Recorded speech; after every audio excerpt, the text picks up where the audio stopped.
मदीने जी न्याणी मदीने जे साईं जे घर में आई चवण लगी या रसूल अल्लाह सल्लल्लाहु अलैहि वसल्लम इन्नी राइतु गुलमम मुनकिरल लैला साईं मां रात तमाम खतरे वारो ख्वाब ॾिठो आ। मुझे साईं फरमायो कहिड़ो आ? कालत इन्नहु शदीदुल साईं ॾाढो खतरनाक आ।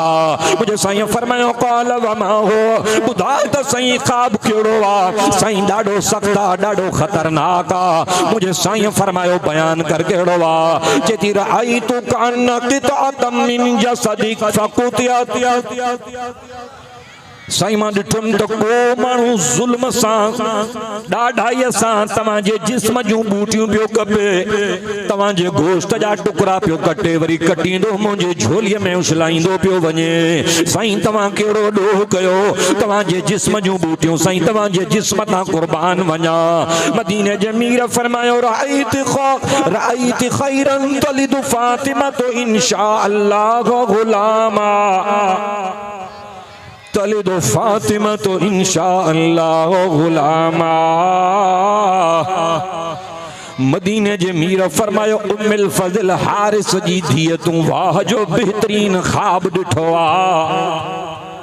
मदीने जे मीर फरमायो तू ॾाढो बेहतरीन ख्वाब ॾिठो आ।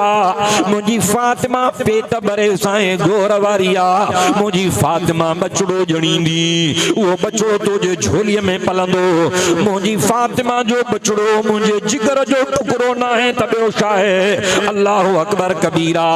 हज़रत उम्मुल फज़ल थी चवे फवलदत फातिमा तुल हुसैन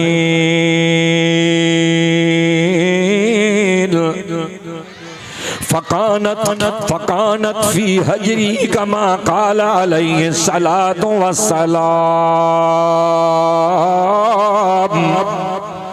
चवे थी ॾींहं ई थोड़ा गुज़रिया मदीने जे साईं जी ॻाल्हि पूरी बीठी अमड़ फातिमा खे हुसैन आयो। हज़रत हुसैन मुंहिंजी झोली में आयो मां उनखे सुरमो पई पारायां मां उनखे तेल पई हणा मां उनखे सिंगार पई करायां। अचानक मदीने जो साईं जलवा अफरोज़ थिया।